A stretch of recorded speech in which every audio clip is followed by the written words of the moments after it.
শহরে ইডির action. South point স্কুলে দুর্নীতি মামলায় একাধিক জায়গায় অভিযান। সকাল 6:30 নাগাদ কেন্দ্রীয় বাহিনীকে সঙ্গে নিয়ে নিউ আলিপুরে হানা। আর কোথায় কোথায় অভিযান চলছে জানবো। সরাসরি চলে যাব আমাদের প্রতিনিধি ব্রতদেব ভট্টাচার্যের কাছে। ব্রতদেব, কি খবর রয়েছে তোমার কাছে ইডি সূত্রে? দেখো, সাত সকালেই কিন্তু ইডির আধিকারিকরা শহরের একাধিক জায়গায় তারা ছড়িয়ে পড়েছেন এবং বিভিন্ন জায়গায় হানা দিয়েছেন। যেটা জানা যাচ্ছে, সাউথ পয়েন্ট স্কুলের যে পরিচালনা সমিতি, সেই পরিচালনা সমিতির এক কর্তার বিরুদ্ধে কোটি কোটি টাকা নয়ছয় করার অভিযোগ উঠেছিল।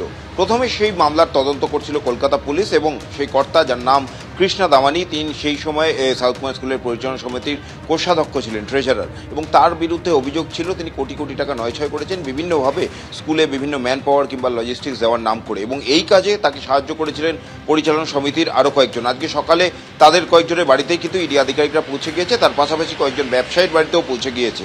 নিউ আলিপুরে যেখানে আমি রয়েছি, সেখানে সুশীল কুমার দাগা নামে এই সাউথ পয়েন্ট স্কুলের যে পরিচালনা সমিতি, তার প্রাক্তন চেয়ারম্যান, তার বাড়িতেই সাত সকালে ইডি আধিকারিকরা চলে এসেছেন এবং তাকে জিজ্ঞাসাবাদের পর্ব শুরু হয়েছে।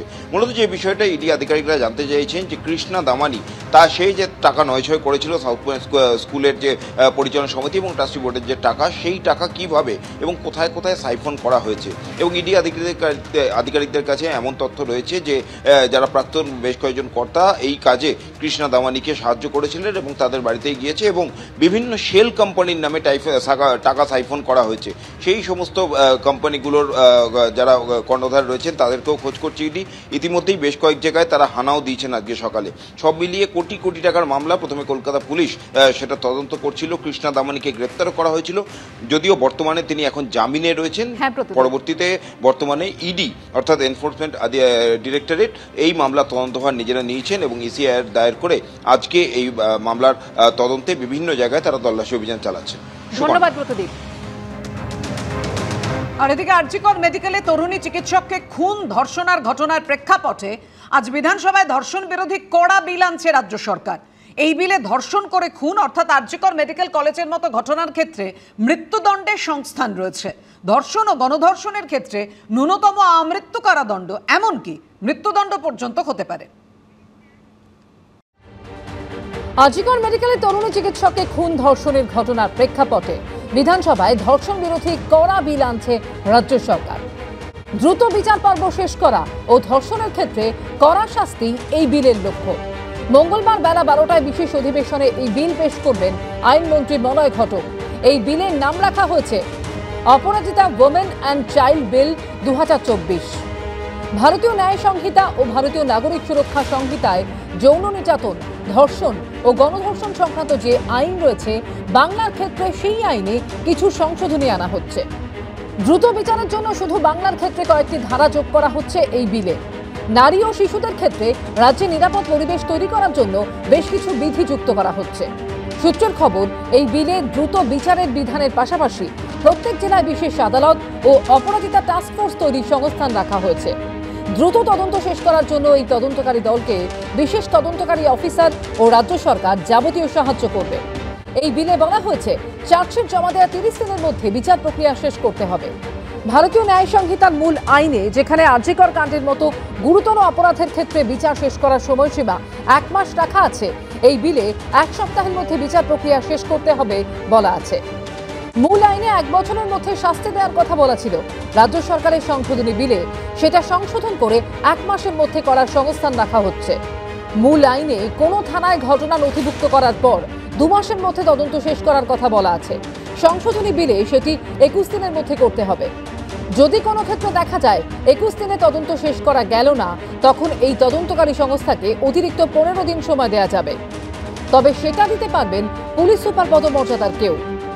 মুখ্যমন্ত্রীর সঙ্গে যারা আন্দোলনকারী তাদের সঙ্গে কোনো পার্থক্য নেই, বক্তব্যে কোনো পার্থক্য নেই, বক্তব্য একটাই পার্থক্য, মুখ্যমন্ত্রী চাইছেন দ্রুত বিচার এবং ক্যাপিটাল পানিশমেন্ট। ক্যাপিটাল পানিশমেন্ট সকলেই চেয়েছে, এই জায়গাটা একটু পার্থক্য সেটা হচ্ছে যে মুখ্যমন্ত্রী খুব দ্রুত বিচারটা চাইছে। তার জন্য তিনি শুরুতেই ঘটনা ঘটার পরেই বলেছিলেন যে কুইকেস্ট পসিবল টাইমে বিচার করবো, ফাস্ট ট্র্যাক কোর্টে বিচার হবে। এটা কনকারেন্ট জুরিসডিকশনের মধ্যে নিশ্চয়ই পড়ে এবং রাজ্য ফৌজদারি আইনে সংশোধনী আনতেই পারে, কিন্তু যেহেতু কনকারেন্ট জুরিসডিকশনের মধ্যে পড়ে সেটা তো রাষ্ট্রপতির কাছে তার সম্মতির জন্য পাঠাতেই হবে। সেখানে তো একটা ধাপ, সেই ধাপটা তো পেরোতেই হবে। সেই ধাপটা তো বললেই পেরোনো যায় না। কিন্তু এই ধরনের আইন প্রণয়নের ক্ষমতা কি রাজ্য সরকারের আছে?